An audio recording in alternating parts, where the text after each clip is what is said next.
சங்கர் கணேஷ் அவர்கள், இளையராஜா அவர்கள், சந்திரபோஸ் அவர்கள், ஆர்.டி. பர்மன் அவர்கள், மரகதமணி அவர்கள் ஒரே ஒரு படத்துக்கு ஒரே ஒரு பாட்டு எழுதி இடம்பெறவில்லை. ஆனாலும் எம்.எஸ். விஸ்வநாதன் அவர்கள் இத்தனை பேரோடும் பணியாற்றுவதற்குரிய நல்ல வாய்ப்பை நான் பெற்றேன்.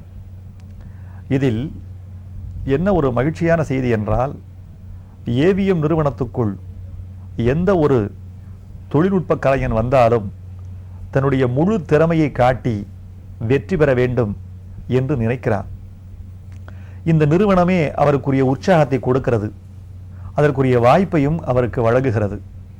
உதாரணமாக சந்திரபோஸ் அவர்களோடு நான் ஒரு பணியாற்றியிருக்கிறேன் நிறுவனங்களில் பல படங்களுக்கு. அதில் அவர் பணியாற்ற வந்த முதல் படம் சங்கர் குரு என்ற ஒரு படம். அப்போது இளையராஜா அவர்கள் உச்சத்தில் இருந்த நேரம், ரொம்ப அதிகமான வெற்றிகளையும் அதிகமான படங்களையும் குவித்து கொண்டிருந்த காலம். அப்போது சங்கர் குரு என்ற ஒரு சின்ன படம் தயாரிக்கலாம், இந்த சின்ன படத்திற்கு சந்திரபோஸை போடலாம் என்று அவர் முடிவு செய்த பொழுது, சந்திரபோஸ் வந்தால் எல்லாருக்கும் ஒரு சின்ன ஒரு அவநம்பிக்கை, தயாரிப்பாளர்களுக்கு இல்லை, நிறுவனத்தை சார்ந்திருந்த சிலருக்கு சந்திரபோஸ் இசை இந்த நேரத்தில் வெற்றிக்கு துணை நிற்குமா என்பது மாதிரியான ஒரு அவநம்பிக்கை. ஆனாலும் கூட சந்திரபோஸ் நம்பிக்கையோடு இசையமைத்தார். அவர் இசையமைத்த முதல் பாட்டே நிறுவனத்தையே சும்மா ஒரு உற்சாகத்தில் மிதக்க வைத்தது.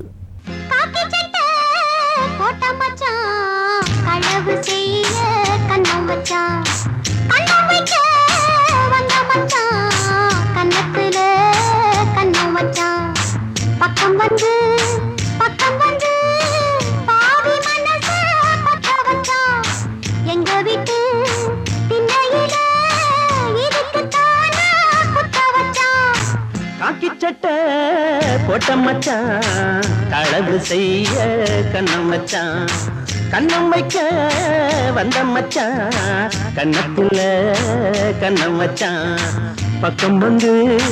பக்கம் வந்து பாவி மனச பத்த வச்சான், உங்க வீட்டு திண்ணையிலே அதுக்குத்தானே குத்த வச்சான்.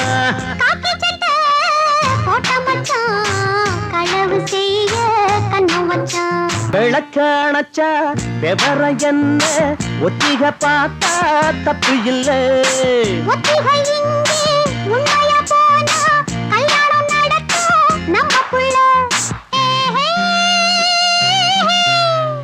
இன்னும் என்ன நம்பவில்லையா, கண்ணான் தர ஜண்ணம் இல்லையா,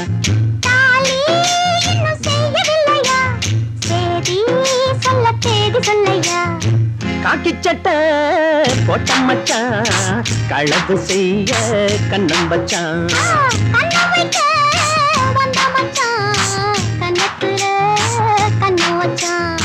பக்கம் வந்து பாவி மனச பத்த வச்சான்,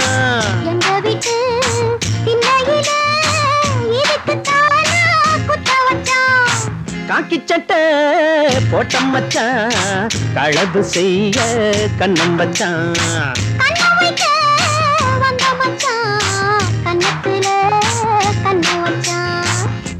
எனவே இந்த நிறுவனத்துக்குள் எந்த ஒரு தொழில்நுட்ப கலைஞன் வந்தாலும் வெற்றி வரக்கூடிய சூழலை ஏற்படுத்தி கொடுக்கிறார்கள் என்று சொல்லலாம். வருகிற கலைஞர்களும் தொழில்நுட்ப கலைஞர்களும் அந்த வாய்ப்பை பயன்படுத்திக் கொள்கிறார்கள் என்றும் சொல்லலாம்.